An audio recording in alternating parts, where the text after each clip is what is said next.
Captain Aditya उठे और बोले, कवर फायर। उन्होंने अकेले आगे बढ़कर बंकर की ओर दौड़ लगाई। गोलियां उनके आसपास पत्थरों को तोड़ रही थीं। एक गोली उनके कंधे को छू गई, लेकिन वे रुके नहीं। उन्होंने बंकर के मुहाने तक पहुंचकर ग्रेनेड अंदर फेंका। धमाका। कुछ सेकंड सन्नाटा। मई 1999। कारगिल की पहाड़ियां अभी भी बर्फ से ढकी थीं।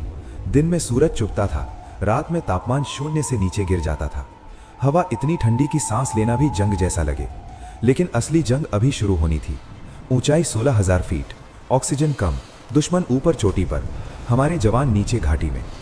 इस मिशन का नेतृत्व कर रहे थे कैप्टन आदित्य राणा। उम्र सिर्फ 24 साल। अभी 6 महीने पहले ही उनकी शादी हुई थी। घर में माँ रोज टीवी पर खबरें देखती, पिता चुपचाप अखबार पढ़ते और पत्नी हर रात भगवान से एक ही प्रार्थना करती, उन्हें सुरक्षित लौटाना। लेकिन उस रात लौटने की नहीं, आगे बढ़ने की तैयारी थी। रेडियो पर आदेश आया, टाइगर हिल की इस सब पोजीशन को आज रात हर हाल में लेना है। ऊपर बैठे दुश्मन को हर मूवमेंट दिख रहा था। नीचे से चढ़ाई लगभग सीधी थी, 80 डिग्री का एंगल, जरा सी चूक और सैकड़ों फीट गहरी खाई। रात 11 बजे टीम ने चढ़ाई शुरू की। रस्सियां जमाई गईं, हथेलियां जम रही थीं, हथियार पीठ पर, दिलों में सिर्फ एक जिद, तिरंगा ऊपर ही फहराएगा। आधी रात के बाद अचानक गोलियों की बौछार शुरू हो गई। दुश्मन को आहट मिल चुकी थी। पहला जवान घायल हुआ, दूसरा फिसला, लेकिन साथी ने पकड़ लिया। कैप्टन आदित्य सबसे आगे थे। उन्होंने फुसफुसाकर कहा, पीछे मत देखो, बस चोटी देखो। ग्रेनेड फेंका गया, धमाका गूंजा। पहली दुश्मन पोस्ट खामोश हुई, लेकिन असली बंकर अभी बाकी था। अब दूरी सिर्फ 30 मीटर थी। दुश्मन ऊपर से मशीन गन चला रहा था। नीचे पत्थरों के पीछे छिपे भारतीय जवान धीरे धीरे आगे सरक रहे थे। अचानक कैप्टन आदित्य उठे और बोले, कवर फायर। उन्होंने अकेले आगे बढ़कर बंकर की ओर दौड़ लगाई। गोलियां उनके आसपास पत्थरों को तोड़ रही थीं। एक गोली उनके कंधे को छू गई, लेकिन वे रुके नहीं। उन्होंने बंकर के मुहाने तक पहुंचकर ग्रेनेड अंदर फेंका। धमाका। कुछ सेकंड सन्नाटा।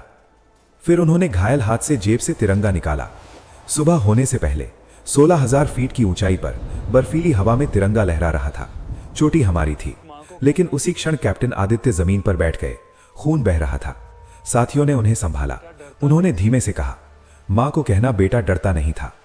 सूरज उगा, रोशनी ने पूरी घाटी को सुनहरा कर दिया। रेडियो पर संदेश गया, ऑब्जेक्टिव सिक्योर्ड। उस जीत ने पूरे सेक्टर का संतुलन बदल दिया।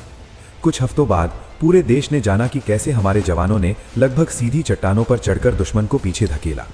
ऑपरेशन का नाम था ऑपरेशन विजय, और ये युद्ध इतिहास में दर्ज हुआ कारगिल युद्ध के नाम से।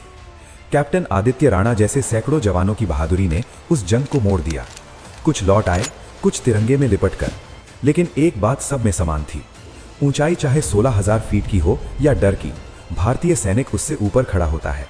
क्योंकि कारगिल की बर्फ ने एक बात साबित कर दी, हमारे जवानों का हौसला हिमालय से भी ऊंचा है। जय हिंद। ऐसी ही दिल को छू लेने वाली कहानी देखने के लिए आज ही चैनल को सब्सक्राइब करें।